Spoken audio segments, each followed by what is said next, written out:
Greetings, my fellow YouTubers. This is a shot of whiskey, and I'm back on the microphone today. Yay! So, you may be wondering why I'm being quiet right now. Well, it's about 2:30 in the morning, and I don't want to risk waking up anybody in the house. So, I'm currently working on the special video project that I've been working on for the past few weeks. I basically just need to record and put the files together. That's about it. But I figured I'd go ahead and put this out for you guys. It's something that I originally got from a Facebook group that I'm a part of. I got it a few months ago, saved it on my phone, and completely forgot about it up until a couple days ago when I did a file dump from my phone. Now, for those of you who don't know, I am what is referred to on the internet as MGTOW. It's an acronym that stands for Men Going Their Own Way, and basically, it's nothing more than the philosophy of choosing to be a bachelor. I do not want to get married. I do not want to get into a serious relationship. I just want to be me for me. And that's it. Now, unfortunately, there are some guys who, because of MGTOW having that loose definition to it, there are unfortunately some guys who tend to be, oh, how shall I put this? Assholes about being MGTOW. And that's kind of what this thing is that I want to share with you guys about. I'm kind of hoping that with the upper part saying the word discussion, that the person who wrote this may have only been putting this because they wanted to see where people would take it. I don't know, but I can totally believe that this person actually believes these, or they know of other MGTOW who believe it. This thing is called MGTOW is Amazing, and here's why. There's about a dozen things here, 5 or 6 of which, so about half, give or take, that have a percentage mentioned. So I'm actually going to rearrange this, focus on the percentages first. So the first thing mentioned says women commit 70% of all crimes. I would really like to know where they get the citation on this. In fact, I can reasonably say that about all of the percentages that they give here, as well as some of the others. But let's say that I'm trying to understand where they're coming up with this. The only way that I can see this making sense is depending on how specific or loose they want to define certain crimes. For anyone who is MGTOW or has even heard any sort of talking point from a lot of red pillars, a lot of us see the concept of the divorce court system being a way of basically raping us through our wallets kind of thing. So basically legalized theft. Well, that sounds kind of like a crime if it's theft, right? So maybe something to that extent would fall under this category. Maybe they're including domestic violence, which a lot of cases are perpetrated by women, but they either don't go report it because a lot of men are too ashamed to report it, or the guys respond in kind, which is kind of an oxymoron when you think about it. And as a result, because they're the man, they're the ones that get legally in trouble. That's the best that I could come up with if this person is actually trying to come up with a legitimate number. I would really like to know where they're getting the 70%, though, because the stats that we have would indicate that the complete opposite is true. It's a lot more on our guys' side. The next percentage is okay, 97% of women have an STD. Based on what? Oh, that's so stupid. But then again, they were only writing one sentence for the sake of all of these, so they probably didn't feel like there was a need to go into detail or sources or whatnot. I don't know, but that just sounds really, oh, what's the word I'm looking for? Stupid. The next percentage. 100% of women will accuse you of rape at some point. Okay. I would agree with this statement if it was worded differently. For example, something along the lines of 100% of women have the ability to falsely accuse any man of rape at some point. See, because in that case, you're throwing out a whole bunch of ifs and maybes. Because Okay, so like in my particular case, I seriously doubt that my mom or my sisters would ever accuse me of that type of thing. But I have heard of some stories, read some stories in which family members will accuse the male family members of doing that very thing. I've read of some stories in India in which that has happened. In fact, I'm pretty sure I've mentioned one of them here on this channel before, as well as one that happened here in Southwest Washington, in a small town called Kalama, where at the time she was a 13-year-old girl had accused her father of raping her, and it turns out that the reason why was because she was mad that Daddy dared to enforce a rule in the house, as she wanted to get back at him, and it wasn't until she was 19 years old or something like that when she admitted that she lied about the whole thing. So it does happen. It's not very likely, it's not very often, but there is that potential that a woman, any woman, could make that lie. So maybe that's where they're getting that at. So to a mild extent, I can agree with that statement, but I definitely would word it differently. The next percentage is another 100%. 100% of the time, she will only fuck you for your money.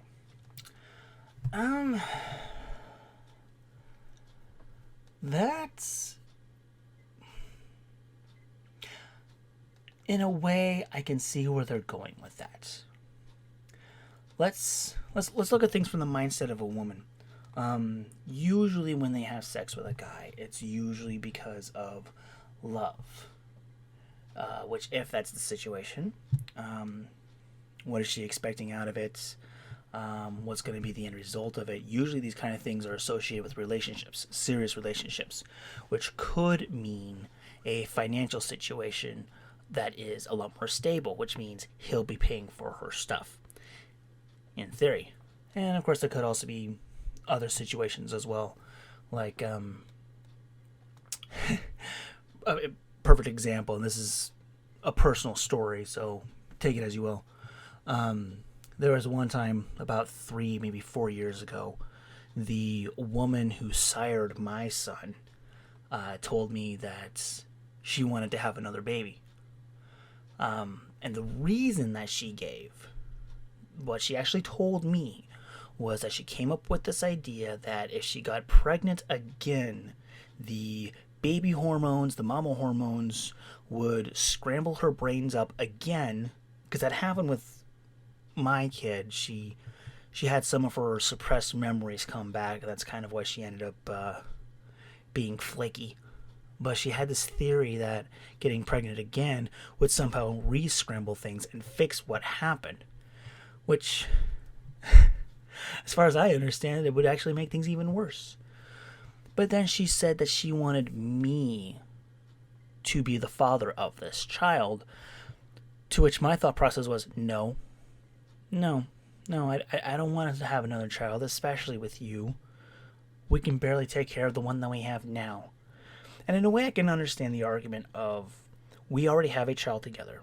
And from a child's perspective, it would be better if they have a sibling in which they both share the same parents, instead of sharing one parent and not the other one being different. I understand that. I grew up in a household where 2 of my sisters were only half-sisters. So I can understand the relation with that. Still didn't want to do it. And still to this day, she has not produced any more children. I have not produced any more children. But could she have been making that up as an excuse with the idea of having another kid means that if and when she were to leave with our children instead of child, there's a chance that she understands that that would mean she can get more money from me, courtesy of Big Brother government. So, I don't know, there's probably other cases. I'm sure that there are some times when a woman wants to have sex just because she has that physical urge. I'm sure that that exists. So to say 100% of the time, no, I'm not going to agree with that. The majority of the time, I would say that there's some truth to it. Consciously, I think it's a little bit of a stretch. Subconsciously, yeah, there's probably some truth to it. All right, and the last percentage that's mentioned on here is, and I've seen data that would say that this number is too high, which is 92% of domestic abuse is against men. Now, I've seen some numbers, yeah, from various sources, actual sources, that suggest that it could be as low as 40% and as high as like 60 something. But 92, 92. Maybe in certain countries where feminism has completely corrupted the female population of said country, but here in the United States, I really don't think it's that high. Again, I'd like to see the citation on that. There may be a degree of merit to what they're claiming, but reading it as is and just this wee little bit, I'm calling shenanigans on that. Okay, so now looking at the non-percentage points, unless you want to include the word all as being a percentage, because technically, grammatically, all would mean 100%, but let's not get picky here.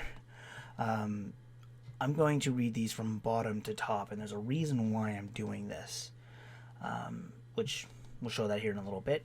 So that means that the first one for this video is women all lie about rape just for attention. Okay, 2 points about this. I do not believe that all women lie about rape. In fact, I would like to believe that the vast majority of them do not or would not if they were in that situation. I believe that if they were to do so, they would do it because they actually believe that something happened. But let's go ahead and pretend that that first half is correct, that all women lie about rape. Let's pretend that that part of it is true. I don't believe that they would do it for attention.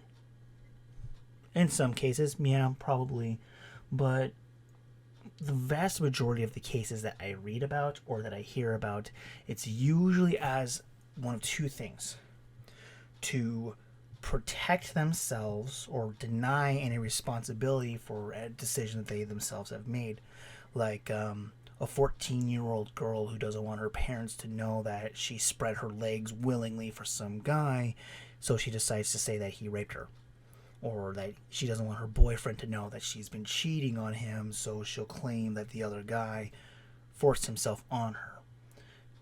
And the other example is revenge, like getting back at an ex or a guy that you know that you just don't like and you want him to go away. Like the example that I gave earlier about the teenage girl who lied about her father. That would technically count as an act of revenge in my mind. So I think the majority of women who do lie about rape, which I wouldn't even say is the majority of the women, but the majority of the women who do lie about it, it's not because of attention. Alright, so the next one is women have significantly lower IQs. Again, based on what? If you look at the different IQ charts, you'll see that, yes, there are more certifiable geniuses that are men, but there's also more certifiable idiots that are men. And by far the majority of women are kind of somewhere in the averagey-ish scale, and there's more of them than the averagey-ish scaled guys.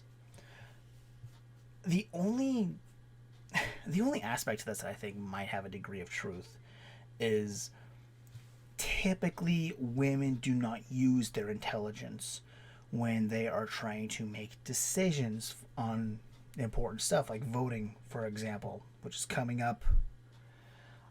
They tend to rely on their emotions, their feelings, and sometimes what's in their personal best interest or of other women like them kind of thing, which, to be fair, that last one, I guess that really applies to anyone. I mean, who seriously intentionally votes outside of their personal best interest? It's kind of rare. Although, I suppose anyone who votes in favor of more taxes for the sake of helping out people when they don't think that they're ever going to need it, maybe in that case you can make an argument. But in any case, women tend to rely on their emotions. Men tend to rely on facts, logic, and reasoning. Now, of course, these aren't always the case. You'll find exceptions on both, but typically, stereotypically, women are more emotional when it comes to their thinking. Men are not. So that's the only thing even close to truth that I can think of that's applicable to this, and even that I would say is a little bit of a stretch. All right, the next point. I'm not really going to go too far into it, but all women are thieves. The only reason why I want to say yes to that is I kind of feel the same thing is true about us guys. If we get a chance, there's a pretty damn good likelihood that we would steal something. It's just a matter of what it is that we're talking about and how likely do we think that we would get away with it. And again, I think a lot of this also depends on what they count as thievery. You know, kind of like how earlier I mentioned of the whole, the very first one, the women commit 70% of all crimes. Well, what are they defining as crime? So I think that's a big part of it. The next one, you will be divorce raped. Not if you don't get divorced. So, obviously, that's one of the benefits to going MGTOW, in case you haven't heard. You will never be divorce raped. Although, depending on where you live, there's a chance you could still be divorce raped and have never been actually married. Which is why some of us MGTOW like to do what we call going into monk mode, where we distance ourselves off from women as much as possible. We don't even let them in our house. We don't let them in our personal lives. Some will even go so far as to not interact with women in their family. But, yeah, technically divorce rape does not happen if you don't get divorced. Now, if you end up getting married, statistically speaking, and again, this depends on the sources you look at, there's about a 50-50 chance, maybe a 1 in 2 chance that you won't get divorced. You'll live the rest of your life happily married. And if that's the case, well, you're not going to get divorce raped, are you? So it just kind of depends on the numbers and how they work in your favor for the most part. I mean, that's never a guaranteed. I mean, Jeff Bezos got divorce raped, and he was one of the most successful men in American, hell, even world history. All right, so moving on to the next topic. This is just dumb. The only women who don't fuck Chad are ugly, fat bitches. Again, not entirely true. I mean, yeah, stereotypically, a lot of the younger, prettier girls who think that they can and could are far more likely to have sex with guys who are Chads. The ugly fat bitches thing. I mean, yeah, Chad is probably less likely to want to fuck those kind of women, but that doesn't mean that all of the women who won't accept Chad fall under this category. There are some women who are thin, good-looking women who don't like Chads for different reasons. Maybe it's just a personality clash, or maybe they're, lesbian. I mean, no joke, one of the hottest girls that I ever knew going to college, she was incredibly gay. So super gay. And as such, there's no way she would have fucked a Chad. So, it's just kind of a silly point. I think they took a certain stereotype and blew it out of proportion for whatever reason. Okay, and here's the very last one. And like I said, I really wanted to do this point last because this one actually, to be entirely honest, a part of me has been thinking about doing a video all on this topic. Just this one point. But it goes like this. Women are the only advocates for male mutilation. And when asked why, they say because it looks pretty. Okay. First, wow. Well, let's start with the obvious point. What the hell does this have to do with MGTOW? I mean, for a lot of us, MGTOW, well, I would imagine a lot of us, I know I'm one of these, I was already circumcised, which in case you didn't know, that's what they're talking about. They're talking about circumcision. I was circumcised when I was a baby, and I like it. I like the way it looks. And honestly, I got my son circumcised. I was the one who pushed for it. My ex actually didn't like the idea. She viewed it as, how does she put it? It takes away from his religious freedom to choose or something like that. And, which in a way I can kind of understand the argument. But at the same time, okay, in case you didn't know, male circumcision has a certain religious connotation to it. That's why I wanted it to be done, because at the time I was really invested in trying to be religious, trying to get back to being right with God, kind of a thing.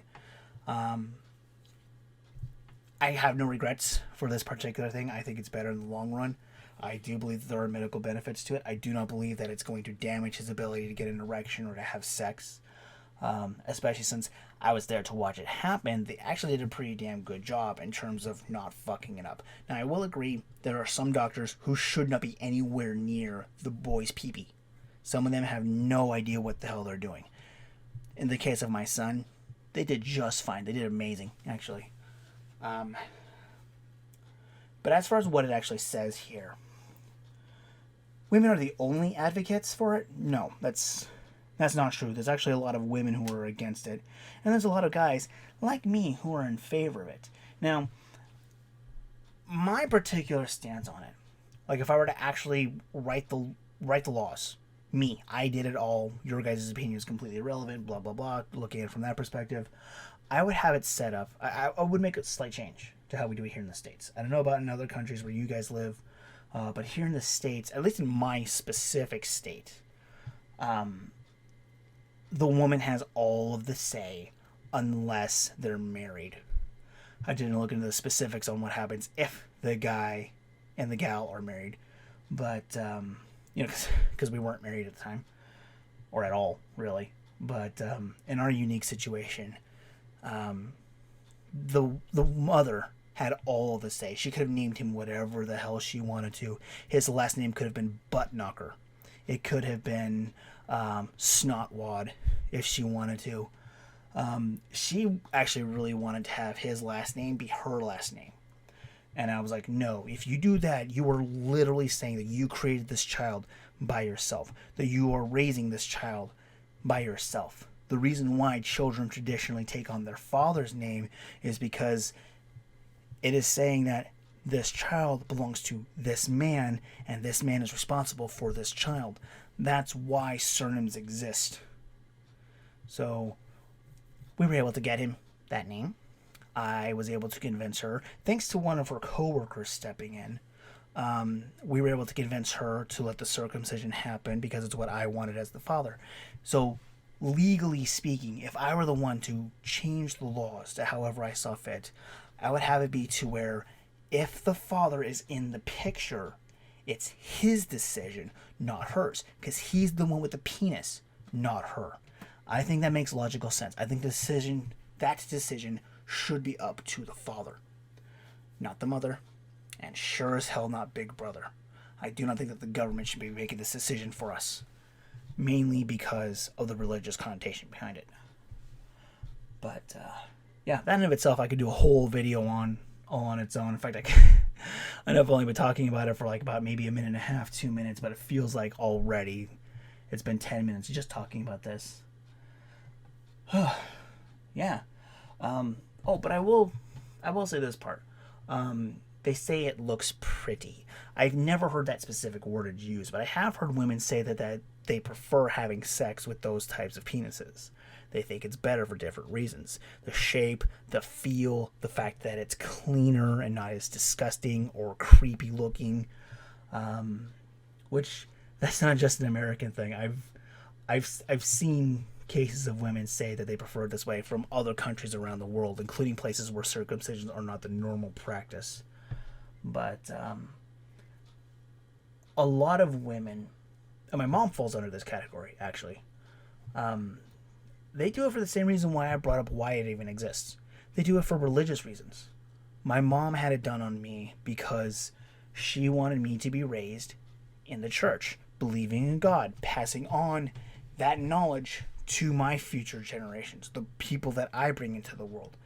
That's kind of the entire purpose of the circumcision. It's a physical reminder that the parent making that decision is saying, I am going to raise this child to follow you. And I'm going to make sure that this child is raised in a way to where they will raise their children to follow you.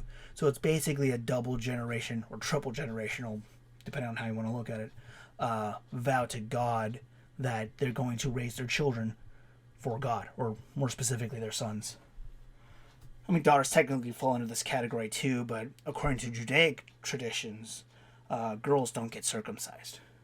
So, alrighty, well, that actually went longer than I planned, but thank you guys for listening, and hopefully you guys get to take part in this conversation. Who knows, YouTube's algorithms are being a little bit weird.